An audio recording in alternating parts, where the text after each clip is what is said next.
Welcome back. Another episode of the Jays and Confused podcast. I'm Jeremiah Broderick, and joining me as always is Matt Mislinski. I'm going to be honest, I don't know exactly how to start this podcast. I texted, this is a basketball podcast. We talk about the Celtics, and I promise we will get to that. I did text you beforehand just to give you a heads up. I did feel like we had to acknowledge in some way some of the videos coming out of Minneapolis this past weekend, especially the killings of Renee Good and Alex Purdy. This weekend was one that was tough. It was tough to watch sports during. I had this circled as maybe the best sports weekend of the year going into it. You had two Celtics games. Patriots were in the AFC. UFC came back this weekend. There was a big boxing match between Eddie Hall and Thor Bjornsson, and we were getting snowed in the Northeast. So I thought this was going to be a weekend where it was just kind of relax, drink a few beers, sports all weekend. And it quickly became a weekend where it was flashing back and forth to CNN. It was flashing back and forth to the execution videos. Not sure how else to say it.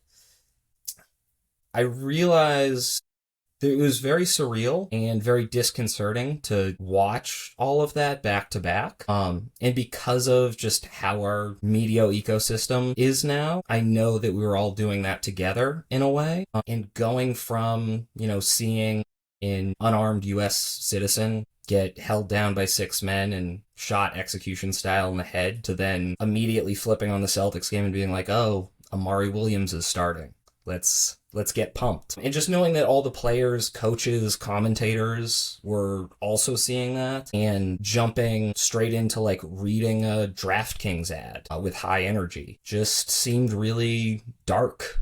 And I thought this podcast would seem dishonest in a way if we didn't mention that, because that was a big part of the viewing experience watching these games. Yeah, so that's what I wanted to say. Yeah, I think surreal is a good way to describe it.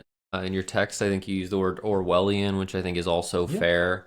Yeah, I mean... CNN by itself was Orwellian. It didn't need the sports games. Yes. For that. No, I mean, I think that... And I know, some people have said some good stuff. I tweeted out something Isaiah Thomas said. Tyrese Halliburton had a tweet about it. And I think that the last time we kind of went through a moment like this was in 2020 when sports really mirrored what was going on. We were in the bubble. There was a ton of protest stuff going on. And it's kind of weird to watch games just kind of pretending everything's okay. And I'm not saying any particular player or commentator needs to say something, but the whole thing felt weird. Yeah. And I think that part of the tragedy of the events that happened in Minneapolis and that are happening across the country is kind of the just kind of subtle cultural messaging that should all just be considered normal. There's a numbness to it, Yeah. I think obviously you saw the disgraceful comments by members of this administration immediately labeling, a mother driving her kid to school and an ICU nurse who was trying to help protesters get up off the ground after they were assaulted, domestic terrorists, and just kind of not really being able to find coherence in anything that's happening. And it's wild to be living in a time like this where the message that's getting sent from our leadership is, well, accept this. This is what's happening. This is normal. Go watch a sports game. And just feeling that dissonance of we're surrounded by injustice. And yeah, a really strong callback to that, the George Floyd protests and how the NBA got involved and how sports became a way to channel a message of justice and optimism and positivity in some ways, with so many players using their voices and so many people in general using their voices. And I think just going through it again, it feels surreal. Oh my God, we're doing this again. And it's 6 years later, and you want to believe that we've made progress. And I'm sure in some ways we were better than we were 6 years ago. I think people are more informed, people are more aware, but it's also, we're watching American citizens get shot down in the streets just for existing. So yeah, it's a tough time to just be a sports fan and pretend everything's fine. And I'm always excited to talk about the Celtics, but this was just it's a rough time to pretend like everything's okay. Yeah. And I'll be honest, it made me mad. Like there's the amount of numbness, and I've definitely been numb. Just the amount, like the onslaught of news, the onslaught of like world events that happen. This one made me mad in a way a lot haven't. And I think some of it is because last year there was a concerted campaign about sort of what it means to be a man and what manliness means. And I'm a UFC fan. I watch boxing. I consume a lot of like weightlifting content. So my feeds are they go pretty right wing sometimes. And the whole message I was getting from like my phone, Twitter, everything was like real men are on the right. To be a man is to like vote for Donald Trump. And to see Alex Purdy, who has spent his whole life working for the VA, volunteering for cancer research, helping people weaker than him to die, shot down, helping a woman who had fallen, and for the president to then turn around and call him a domestic terrorist was such a betrayal of that. And I found it really disgusting. Yeah, I mean, Yeah. I don't know I how to think pivot from this to basketball, but I we'll think find a way. let me try. Let me try. Okay. No, I think that's one of the beautiful things about sports and about basketball that I think we love so much is we've been following the Celtics for a long time and we've seen the ways that again, sports is supposed to be just a fun thing. It's supposed to be where people come together, where we have friendly rivalries and we're able to become communities. There's nothing like a full TD Garden chanting "fuck you" after at the refs, but it is just supposed to be about community and about something that we all enjoy together. I think, if anything, we've watched in the past decade or more as Celtics fans is like the ways that players have found ways to give back to the community. Marcus Smart was huge with that, but plenty of players who have worn the Celtics uniform have found ways to engage in their community, to use their influence, to use their position. And you were talking about like these men who the way that they chose to use their status as like athletes and like powerful, like wealthy, like young men. They wanted to protect people. They wanted to reach out to people. They wanted to uplift people. And yeah, I think betrayal is a good way to phrase it of like right now there's just a concerted effort by a whole lot of people to try to twist the meaning into the opposite direction of like it's about domination and divisiveness and horror. But yeah, I was following along, and I know that the NBA Players Association has released a message. I think sickened is a fair word to describe probably what many players around the league are feeling right now. I think something that I picked up on in the message from the Players Association was like the emphasis on, especially in basketball, like the joy and richness and just like betterment that welcoming in other players, other people from across the world has brought to this sport and obviously like brings to our country. Like it's better when we have a variety of backgrounds and cultures and experiences and not just because, Europeans play more fundamental basketball or whatever, but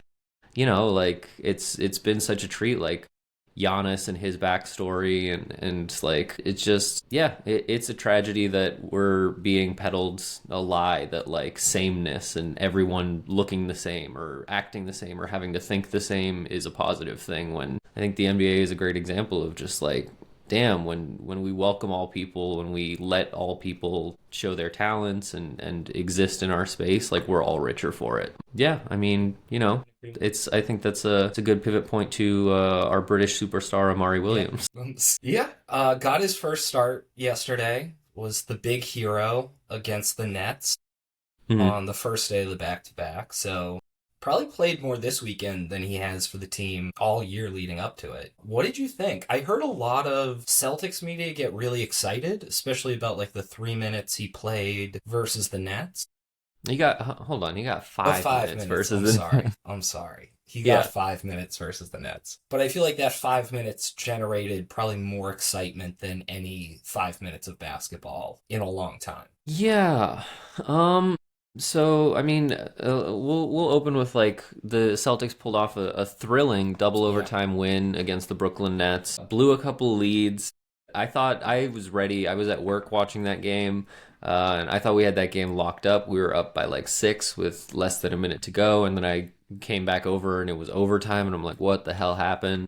And some like late game, some clutch game heroics. Hugo Gonzalez hitting a three to force a double overtime, down three. Amari Williams, and I texted you about this. Yeah. I felt a little gaslit by the media after that game. Amari I Williams think I played. agree. Yeah. Yeah, he played 5 minutes. I believe he ended up with 3 points, one assist, and one block.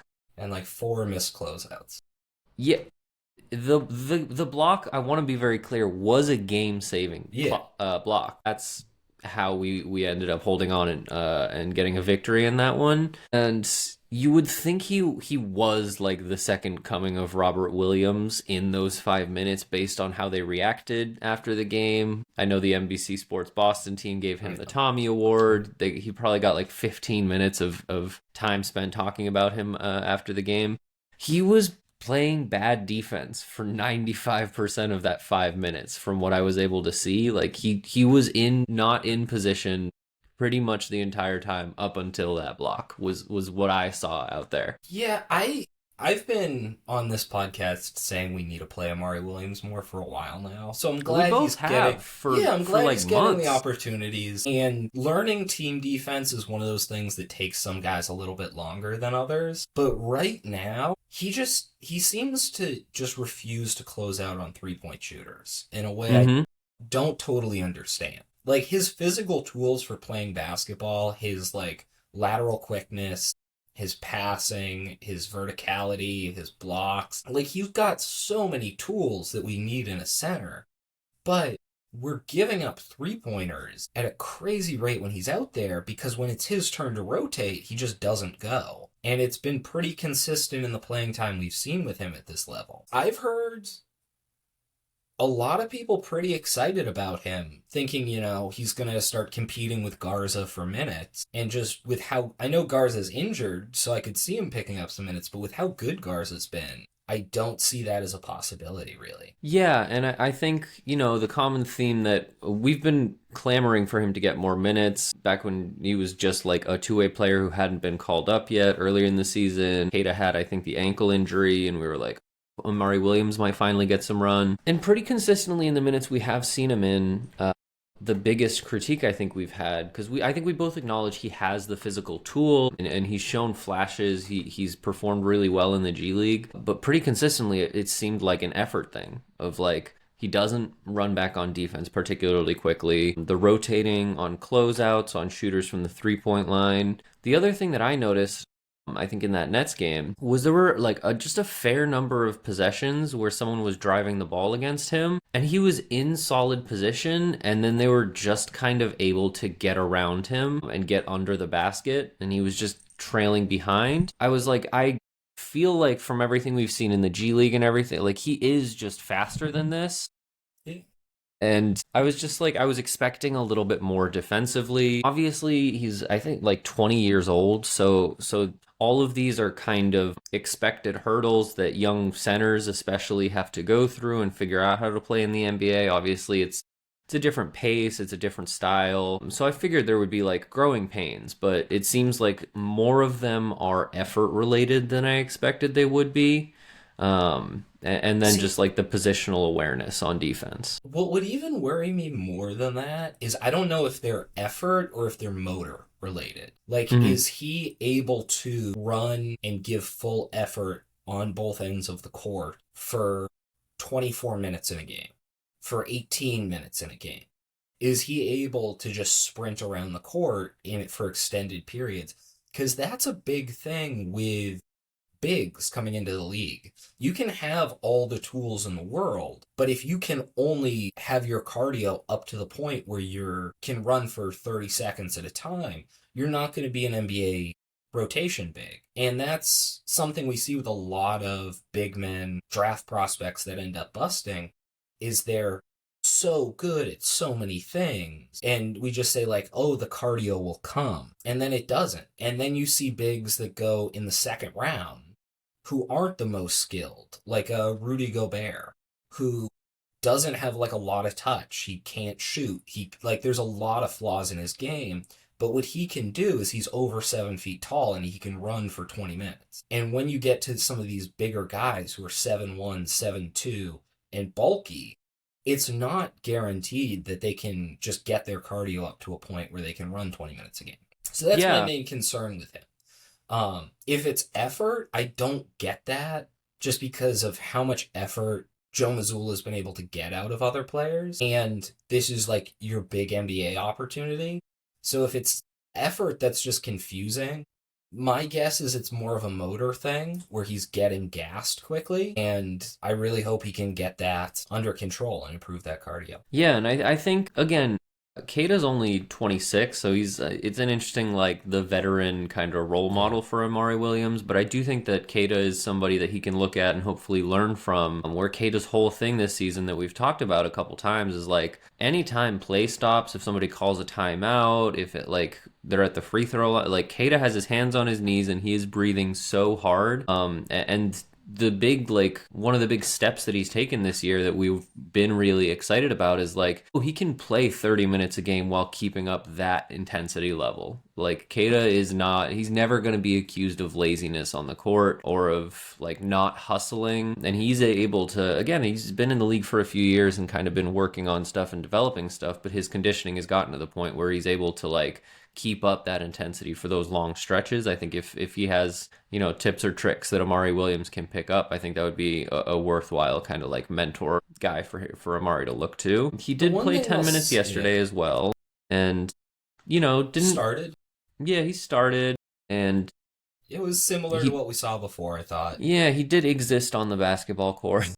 Didn't, like, put up a whole lot in the stats column, wasn't particularly inspiring on either end, but was out there. The one thing I'll say with Keita, and I think this is why there's so much appetite for Amari Williams to be a rotation big, is that Keita's first 10 minutes on the floor are a lot better than his last 10 minutes on the floor. Mm-hmm. That you can tell he's getting tired out there, and it's definitely not an effort thing, and you see he's going as hard as he can at every single moment. But that's a lot to ask of just a dude that big. Like, when you're that size, it's harder to move around for longer. And it's why some of these centers that can play 30 minutes with the same energy level are so valuable in the NBA. And I think bringing him back down to being even a starting center who plays 24 minutes instead of 30 could be huge for him. But we just don't seem to have the center depth. And with Luka Garza's ankle doesn't seem great, even before he sprained it again, when he was playing on it versus Chicago, it looked painful. Yeah. And, you know, props to him for playing through, but it definitely shows a weakness in our big rotation where if Luka Garza sprains his ankle, then we're kind of screwed when it comes to big man minutes. Yeah. You know what? This is the break glass in case of emergency. Let's see if Xavier Tillman can give us one game out of every three. No, yeah. That game's coming. I'm telling you right now. We're going to need it. I mean, especially like Josh Minot still hurt, so we can't even go back. Yeah, we can't go back to like the Josh Minot at center. Like our big man rotation is like, if Keita misses a game, I don't know what we're doing for that game at this point. It's like we might be seeing Chris Boucher again for the first time in months. We can go back to these games. Can I jump to trades for a second? Because I'm just curious on your take on this for the big man rotation. So Shams Charania said on a podcast this week that the Celtics have been calling around about a big-time starting centers. I see us doing one of three things with our center rotation, because I think we need to make some sort of move at the deadline for a big. Because it's clear we don't want to play Chris Boucher, and Xavier Tillman is a once-every-30-game guy. I think we can either get option A, get a center who's better than Keita to start, which would mean giving up a lot of assets. Mm-hmm. And this being like our big swing for a guy.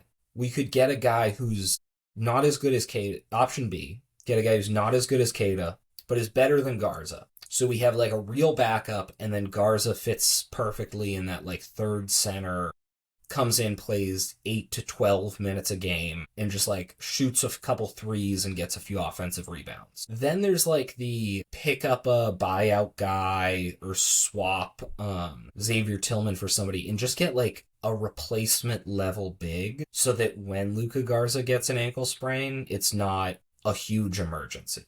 So kind of out of those three paths, I'm wondering like what you're cheering for, and are there any of those you think would just be a disaster? No, I mean, I think in terms of what I'm cheering for, like obviously I would love to get like a Nikola Jokic.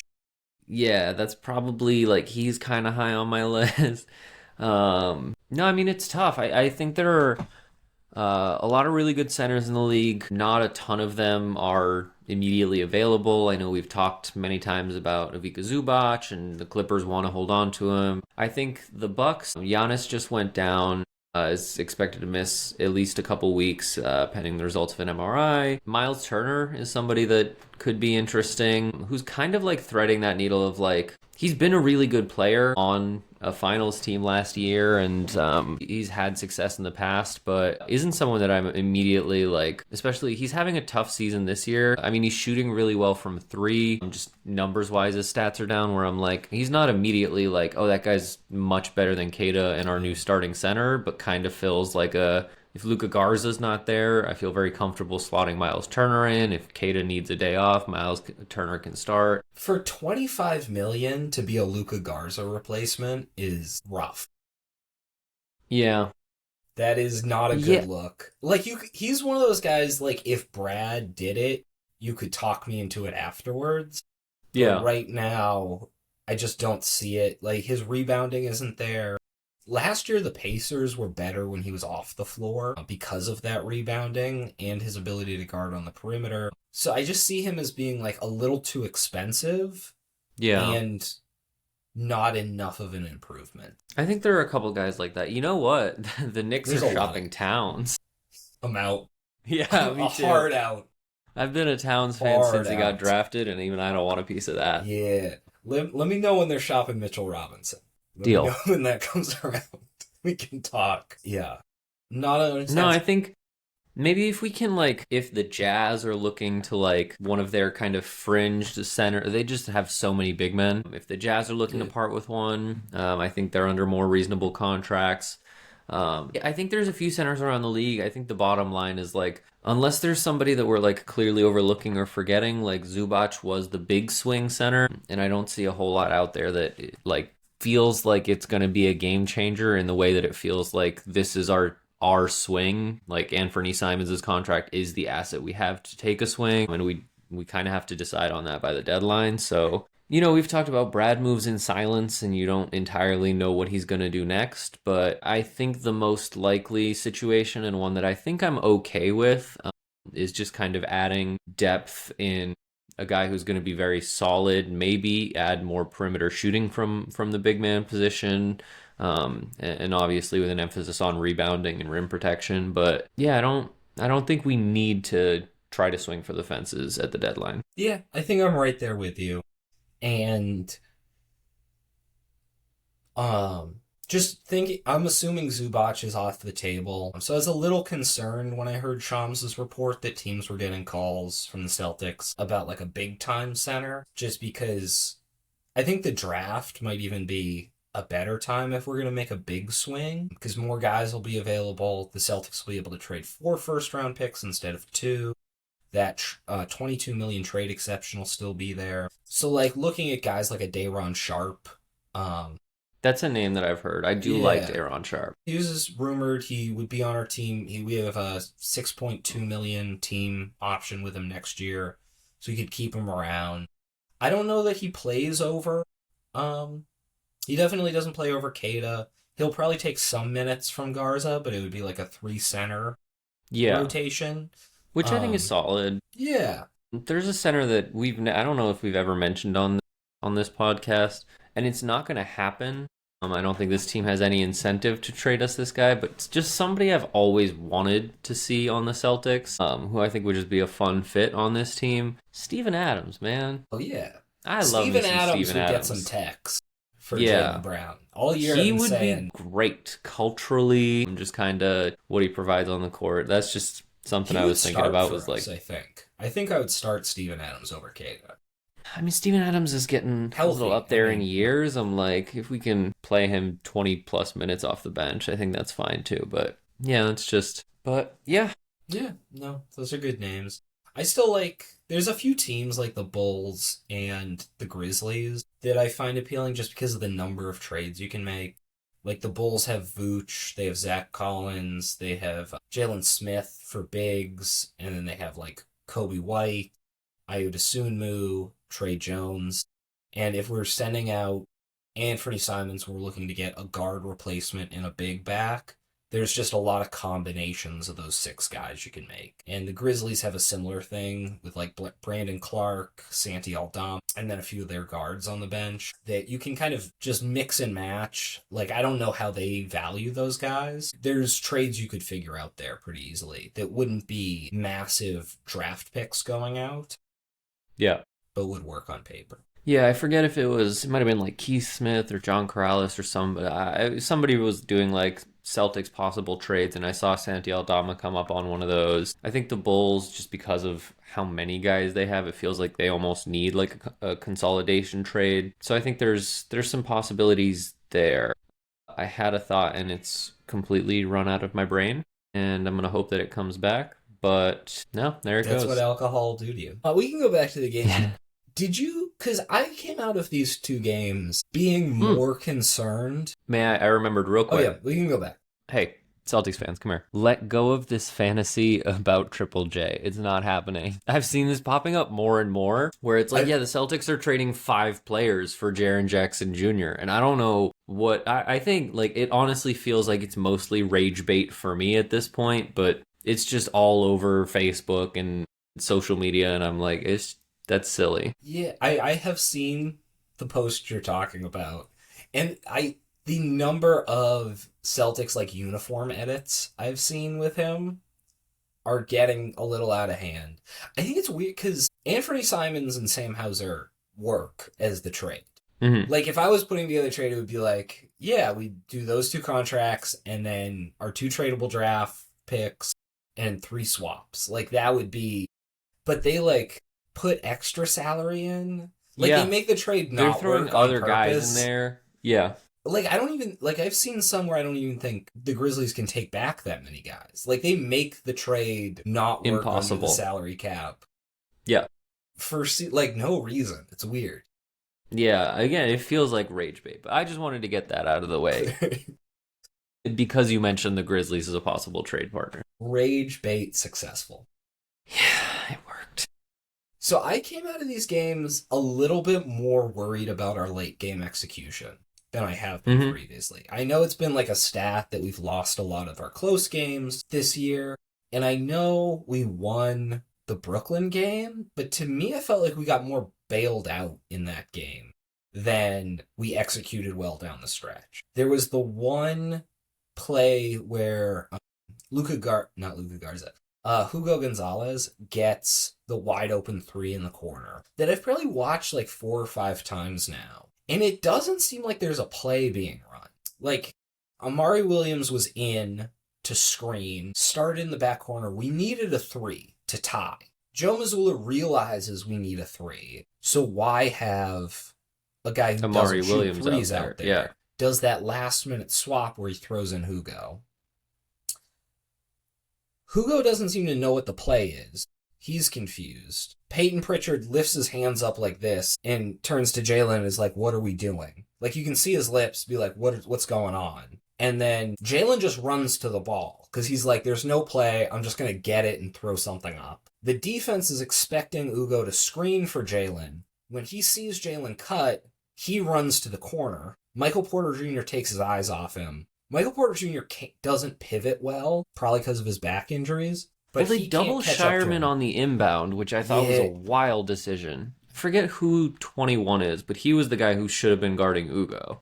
It was Noah Clowney should have rotated over. That's who it was, yeah.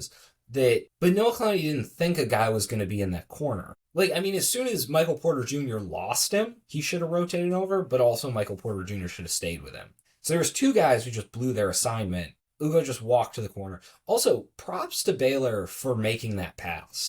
100%. Because I think a lot of guys would have just tossed it into Jalen because he was the target for the play. But he saw that Ugo was open, and he just instinctually passed. And it was a quick pass to the open man and made the three. I don't know how replicable that is. To just like have a broken play that ends in a wide open three, especially against better teams than the Nets. So and then down the stretch versus the Bulls, we just let Kevin Huerter have a wide open three on consistently. Just like a missed rotation. Yeah. So it does seem like when we get to these late game execution points where it's like we need to execute a play on one possession, that's when this team starts to have issues. But when it's like a 48-minute game, they're much better. Yeah, I think the play for Ugo at the end of the first overtime to send it to double overtime, and Ugo should have gotten more credit in the post game. Yeah. Amari Williams got all the shine, and I was like, Ugo just hit his first like buzzer beater, like saved us. Yeah. It did remind me like less drawn up, but there was one Brad Stevens out of timeout play. It might have been the first year Al Horford was with the Celtics, so like 2016 or something like that. And everybody was looking at, I want to say it was like Kyrie Irving was expected to get the ball, and Jason Tatum was out there, and Jaylen Brown were out there. And Brad Stevens just drew up a play where Al Horford was just open under the basket for a game winner. And that's kind of what it felt like, of like, oh, damn, he's just open. Like, he's not the glamorous guy. He's not who you expect taking that shot, but like, he's wide open. Yeah, I do think part of it also could be a personnel thing in terms of like the cohesiveness with late game execution. Like I think Derek White missed that Nets game, and then was it Keita who missed yesterday's game against the Bulls? He played, but it was like he was treated. There was a minutes restriction going on. Yeah, so it was just kind of like it felt a little odd, like a little clunky. Just our personnel in those games. Yeah, just playing with different lineups. Again, like Joe Mazzulla is consistently changing. Like Baylor Shireman has been in the starting lineup. Sam Hauser has found his way back into the starting lineup a couple times. Yesterday was Amari Williams. And so I think part of it is still like this team just has a lot of pieces. And part of Joe Mazzulla's coaching strategy this season being like whoever's got the hot hand is closing out this game. Sometimes that means like new guys. Part of it was also against the Nets, like Keita and Garza fouled out, which is why Amari Williams was in that game to close it. But yeah, just kind of when you're Jaylen Brown or Peyton Pritchard or like whoever, and you're like, all right, it's a clutch situation. We're down 3. We have 3 seconds to go. And I haven't run a set with this guy before, or I haven't, like Amari Williams, I don't know how many practices he's been at because he's been in the G League for half the season. And so I think part of it is also like building that familiarity and building chemistry, which some of them might not have with each other because they haven't all played with each other yet. To me, there's a frustration where we just don't seem to be able to get the ball to Jalen.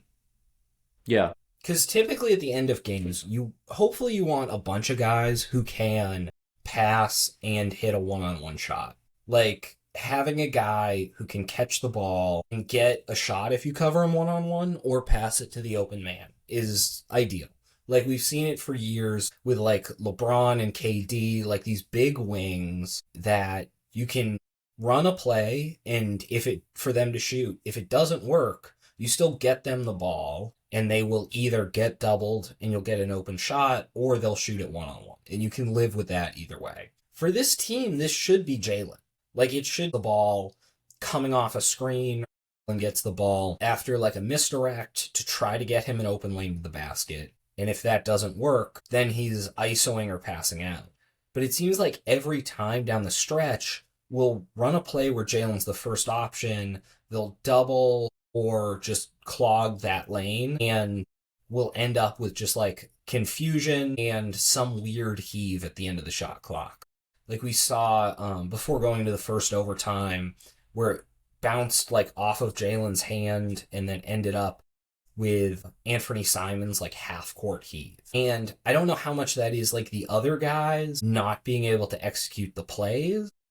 I think part of it might even be like a height thing. Like before had Tatum and Horford, we ran a lot of out of timeout plays for those guys because if worse comes to worse, you can just lob it up and they'll And reach they up can and jump catch for it. it. Yeah.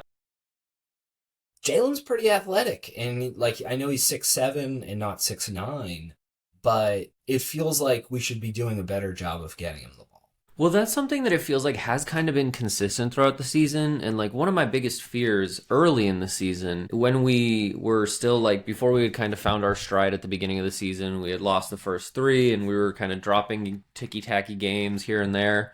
And what I noticed kind of in common in those games that we were losing, like to the Jazz, to the Sixers, losing by 2, 3, like 1 point, Jaylen Brown was frequently getting offensive fouls called against him in the last like 2 minutes of close games because he was just like, he is strong. Like he's not as tall as Jason Tatum or Al Horford was. He can't like just go up and get a ball as easily, but he is strong. And so what it led to was a lot of him just like putting a forearm into guys and pushing off so that he could have space to catch the ball when he needed it in his hands in those clutch situations.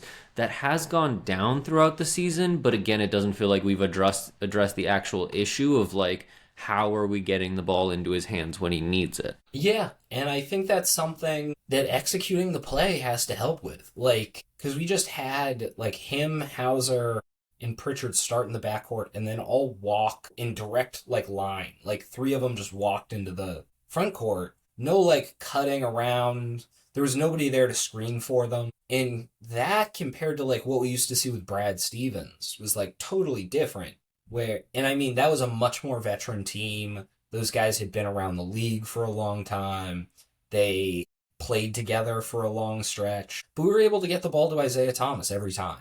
And if you want to say Jalen's not tall enough, like... It's like, well... Isaiah Thomas was 5'8" with stilts on. Like, yeah, we were able to get him the ball on every out of timeout play, like guaranteed. He'd run through 3 screens to get there. But yeah, it does seem to be a weakness that's presenting itself in this team. Maybe when Tatum comes back, even if he's not at 100%, that'll help because it'll give us another option of just a guy to throw it to. Like, we have other offensive options, but I just don't think we're at a point where we really trust, or Joe doesn't trust, like, Anthony Simons and Peyton Pritchard to be, like, the closer down the stretch. Yeah, and I think one thing that having Tatum back is also, like, he can go up and get certain balls that maybe, like, Jalen would have a harder time getting to from inbound passes or anything like that, but he's also a solid passer with the height and kind of vision to see over guys and read the floor a little bit better, where he'll be able to, even if he's just in there to like catch that ball and get it to Jalen, like he'll be able to have an easier time doing that because he is a talented passer with good vision. So he can also be like a facilitator and kind of a setup man in a way that like Peyton Pritchard, I think this stat might have come up in the Nets game or the one before that, has one of the best like assist to turnover ratios in the league. Like he doesn't make a lot of mistakes, but he's not like a passer. He makes like open reads. He will get guys the ball when they're open, and he doesn't turn the ball over, but he's not somebody that I think, like, I think Derek White has a little bit more of a knack for just, like, getting the ball into somebody's hands when they really need it, but I do think just kind of having Tatum back as another one of those guys will be really helpful. I think also you got to remember, none of this will be a problem when we get Nikola Jokic. He'll be able to get Jalen the ball whenever he needs, so we'll be fine. Yeah, having a big who could be like a lob threat or a shooting threat, playmaker, or just a guy who can like catch it and then do like a dribble handoff. Leo would help. Yeah, that's a place we used like Al Horford a lot, where you know the inbounder would pass it to Horford, dribble handoff with IT would come around, the like inbouncer would relocate to the corner so you'd have an open man to pass to. Like there's a lot you can do when you have a big who can kind of orchestrate the offense like that. Neemias Queta's been great, but especially lately he hasn't been like that type of impact player. Yeah, and I think one thing, calling back to those like Brad Stevens teams as well, and this is something I've been kind of since the Brad Stevens era ended, understanding that like when Joe Mazzulla took over the team, he had very different personnel and we developed a very different play style. I've just kind of been like complaining for years of like, where did the backdoor cuts go? Where did the off-ball screens go? Like, yeah, Isaiah Thomas, like he would run around 3 screens to get the ball, but like that worked. And we just kind of stopped doing that. Like Somebody randomly, well, I think one of my bartenders mentioned randomly, we were talking about the Celtics, and he was like, yeah, I haven't been to a Celtics game in years, but you know who I liked? Avery Bradley. And I was like, yeah, because Avery Bradley was one of like the best backdoor What cutters, a cutter. Yeah. like so good. And seeing like that kind of fall out of fashion in our offense in recent years has been tough, especially with out of timeout plays, like the setting three screens to get Jalen the ball, faking, like set those three screens to make them think Jalen's getting the ball. Like there are just a lot of options that we can open up with those, and it feels like we run, I hate to say it, but like just more basic out of timeout plays, or just like get the ball in and like hope something develops, which just I'd like to, like going into the second half of the season, I want to feel more confident that we can go into those situations in close games at the end of the fourth quarter and come out of timeouts with a play drawn up that we have like reasonable confidence is going to work. Yeah, no, I completely agree. And I hope it's because we have so many young guys on this team and it is kind of a newer-ish roster. But I think part of it also has to be that a lot of guys on those old Celtics teams had underappreciated skill sets. Like when we used to defend inbounds plays, we would do that like diamond formation. And Marcus Smart had a way of just like getting to every ball. Like Yeah. there was some stat that one season with Brad Stevens, late game out of timeout inbounds passes by the other team got picked off like 20% of the time. Like there was just a real chance we were going to get the ball every inbounds play they ran. But you And got to also it's remember never seemed that way. we do have Jordan Walsh and Ugo Gonzalez. So for personnel, I'm like we kind of have a so like Derek White, Jordan Walsh, Ugo We have Gonzalez, like defenders. That's yeah, not what I'm saying. not even defenders, but like disruptors. Like those are the guys that I'm like, if we're taking an inbounds pass and picking it off, like it's going to be one of those three guys. Yeah, it would be one of those three. But even just disruption, like there's some really specific skills within that. Like they Yeah. definitely have a lot of energy and fly around, but that veteran knowledge of like I know where they're going to pass to before they pass it. It was also something we saw a lot with Rondo, where he would know all of the other team's plays. And Jordan Walsh hustles his ass off. But he And doesn't have the is experience super. yet. Yeah, he doesn't. I have never gotten the feeling like, oh, Jordan Walsh knew exactly what they were running and he called it out. Like, that's not something he's doing. And I don't think he's like anticipating on that level. And it's the same thing as with our inbounds play. Like, a lot of times, Avery Bradley would see that, oh, they're covering us this way. I'm going to cut when they don't expect it. And Brad Stevens got a lot of credit for that. A lot of it's deserved, but I think part of it's just the personnel he had. Jay Crowder really like you could look at Jay Crowder and just say like, oh, that's a 3-and-D. He was really smart when he was on the court. Like his ability to like know what the defense was doing, know what our play was, and know how to fit into it in a way that led to winning was huge. And it's gonna take guys some time to develop that. And it's not guaranteed they're going to develop it. Like Jordan Walsh could have a really good career as a 3-and-D player without ever being like this clutch down the line winning plays guy. Not saying he can't be, but it's not guaranteed. So like we should take the skill sets they have, but I am worried about some of the skill sets they don't have, I think is my answer. Yeah, and I do think there's plenty of areas where it's like if there's one thing that you wanted XYZ to add for next season, like when Jason Tatum has been back for a little bit and is fully healthy, it's like I want Jordan Walsh to spend this Jason whole Tatum. off. Yeah, That's what I want to add. That back. part would be really good. Yeah, but that's I'm my like, big ad. If Jordan Walsh spends the entire offseason just studying, if he gets a Rondo or a Marcus Smart or like whoever to just like run him through stuff, and he comes back as like not only a physical defensive menace, but like because he really is, he's a free safety on a basketball court. Like when I watch him play defense, I'm just like, this dude, his whole thing should be roaming around, calling things out, and kind of like helping off because he's got such good recovery time. He's got such good length. He's got such good instincts that he can just kind of like float around and help wherever's needed. So if we can like put him in a class over the summer. You know how like Dwight Howard and a lot of centers for a while were doing like kind of cringy Hakeem Olajuwon training videos where they would like be in like, be like, I'm in the lab with Hakeem. And then Yep. they would like show him on a basketball court and be like, oh, you lean back when you shoot. I never noticed that. Like, really like simple post moves. It Hmm. never like we would never see Dwight Howard do No. any of those. I want to see that, but Jordan Walsh with like Draymond Green and just be like, we're in the lab working on our moves, and then there's just like a dummy that they're like kicking in the nuts or like running into and flopping. Like they never touch a basketball the whole summer. It's them with like this dummy mannequin and they're Yep. practicing flops and like sneaky And beating fouls the and shit like out of this is it. how you grab his jersey so the ref doesn't see, like that kind of stuff. They load up a backpack full of rocks, and instead of like running with it, Jordan Walsh is trying to shoot threes. Yeah. I like Don't that. ask Draymond to teach him how to shoot. This is why I said don't That's touch a why. That's why basketball. he's taking Yeah. the backpack, because he's taking Draymond shooting for him. Yeah. So I looked it up. Marcus Smart has a player option for next season. If he chooses to go enter the market, I think we should use our mid level on him and just have him as a full time defensive coach for Jordan Walsh. This has come up before this. How many Laker games have you watched this year? 10 maybe. Their end of game offense, where Yeah. like Luka's stopped getting the ball late in games, Mm-hmm. and he's just like used as a shooter, and they just play like Marcus Smart, LeBron James 2-man actions. Yeah. That's I been love that. that's the two-man lineup the league has been secretly afraid of for years. They should. It's working. Is the Yeah. thing. I don't know.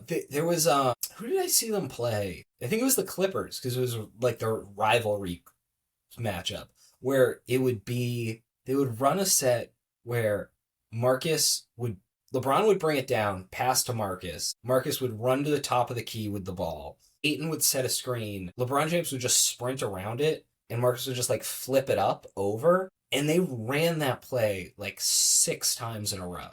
Like the Yeah. exact same look, and they got something out of it every time. Yeah. And they were just like, "Yeah, Lucas, stay corner. We're not even Yeah, passing no. it to you in the corner. You rest up on this. You're a spacer." Yeah. Luca and Rui are just like, "Yeah, you're maybe shooting if everything goes wrong." It is fun to see.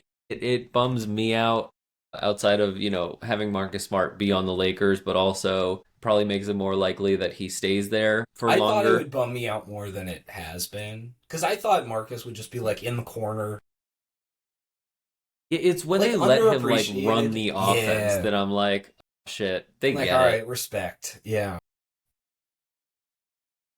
No, I do think I wanted to before we end this show, I wanted to do kind of a yeah. touch in Touch base, check touch in. base, a check in with where the league is at with specifically the standings. We are now a game ahead of the Knicks and a game ahead of the Raptors for the 2 seed. We are 5-5 in our last 10 games. What do you think is responsible for kind of how we're trending? Are you a little bit nervous? It seems like we're not quite as hot as we were a month ago. A lot of players, Jordan Walsh comes to mind, have like really cooled off in certain ways. And kind of where do you anticipate the next few weeks going? Yeah, I think we talk about rookie walls for a lot of guys, and I think a better like name for that would be first time contributor walls. That whenever you're playing basketball for the first time in the NBA, you're kind of a rookie, even if you've spent a year or two locked up on some bench. And in that way, we have a ton of rookies. Like we have, even though Josh Minot's not playing, Luka Garza, Jordan Walsh, Ugo Gonzalez, Nemise Keita, like a lot of guys who this is their first big opportunity. And a ton of them really hit the ground running, but part of it's like you become a guy on the scouting report and they know what you're going to do. Part of it's also just the physical toll playing big minutes in 82 games takes on you. Like we can see it with Luka Garza. He was a big time guy in college. They play 31 games a year. Like going from that to 82 when he wasn't playing that much on Minnesota or Detroit, you start to get these little like knick-knack injuries that slow you down. Yep. Also just staying consistent all that time. Keeping like your shooting form consistent. Eating right, like the travel, like a lot of it gets to you when you're not used to doing this as like your full-time job where you're just playing 82 games. So it's not surprising to me that some of those guys' play has fallen off a little bit. Like Jordan Walsh, I would say, isn't playing as well as he was. He's still playing well, Yeah. but he's starting to run into that kind of rookie wall. So I don't think any of that's super like surprising or worrying. I do feel pretty good in the standings, just because the two teams behind us, New York's had some drama New York's in the imploding. past week, and and then the Raptors, I'm not a huge believer in. Like, I think they're probably going to stay where they're at as like a 4 seed, but I don't see either of those teams going on like a 10-game win streak and taking back the 2 seed from us. I'd like us to, get better than 500 basketball, but that might be asking a lot. Yeah. I mean, Cleveland is also starting to climb back up the standings. I think right now they're I'm 2 more games worried behind. about Cleveland taking our 2 seed than anybody else, I think. That might be Yeah, I mean, going into the season, Cleveland, in my opinion, was the best team in the East. They have a lot more talent than those other teams also. Yeah. Any other news around the league you wanna get to? I know I mentioned earlier There's the been a lot Giannis of injury. Giannis stuff around the trade, his sort of non-trade trade requests that people are mad about. I think I have kind of a hot take on this. Okay. Because I've heard a lot of people who are kind of upset with Giannis about his handling of this. I think Giannis is handling this perfectly. That's my take. I think Giannis is handling this like a professional. And a few years ago, I think everybody on ESPN would agree with me. Like, if this exact situation happened 10 years ago, like 2016, I think everybody on ESPN says, like, yeah, of course Giannis isn't going to demand out. He has a contract. Because that seems to be where he's coming from. Is like, hey, I don't really want to be here, but I have a contract, and I'm a man of a code, so I'm going to obey that contract. I'm not going to demand a trade. I am signaling to you ahead of time, like, look, I'm probably not signing that extension. You're probably going to offer it to me. I'm probably not going to sign that extension, just so you know. But I'm not going to demand a trade. I'm still going to play hurt. I'm still going to give it my all on an every night basis. And both like the national media, every podcast I listen to, and seemingly Bucks fans have kind of turned on the guy, being like, you should just demand a trade if you want out. Like, the second you want out, just demand a trade. And that would help our media narratives. Like, it would make it more exciting, to get that Shams bomb and just be like, oh, he's out. And you might even argue it's better for the Bucks because they will get all those draft picks. They would probably get more for him this year because the extra year on his contract. But if it's in the Bucks' interest to trade him, they should just trade him.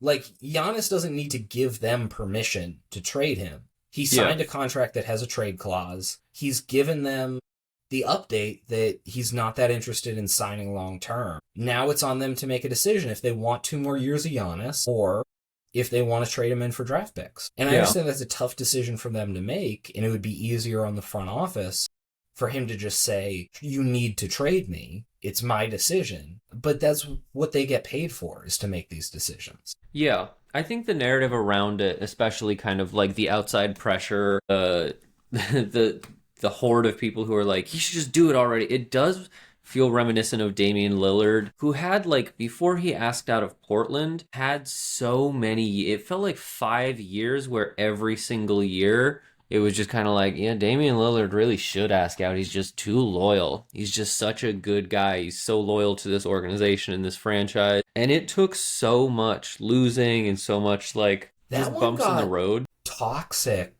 really quick because it was like, oh, he's not asking out because he doesn't want to win. Was like the narrative we heard a lot. Like, he likes Portland. I guess winning comes second to liking Portland.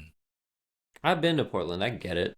Portland's a cool city. I got nothing against Portland. And Giannis seems to like Milwaukee, but he so clearly wants to win and has said that he would want to be on a winning team more than he wants to be in Milwaukee. That narrative hasn't come out, so it's just this like, oh, why are you being passive aggressive narrative with Giannis. But yeah, I don't know how he could handle it better, really. Yeah. Any update on where you think he could be headed if they decide to make a move at the deadline? I doubt he moves at the deadline. I think with the injury, it's much more likely he gets moved in the offseason. Based on reports, it seems, especially if he moved in the offseason, he's only going to have 1 year. So a lot of teams will be scared off pretty easy if he says, I only want to go to this team, or I only want to go to these 2 teams. I think there would need to be a 3-team deal to get him to the Knicks, because that's the team where he said he would go before. They don't have a lot of like long-term assets the Bucks would want, but they have like Cat, OG, Mikal Bridges, like guys that other teams might be willing to give up draft capital for. Then I know the Warriors, this is going to be their Hail Mary pass, reportedly. Their ideal Kuminga for summer. Giannis, who says no? Well, they do have tradable draft picks.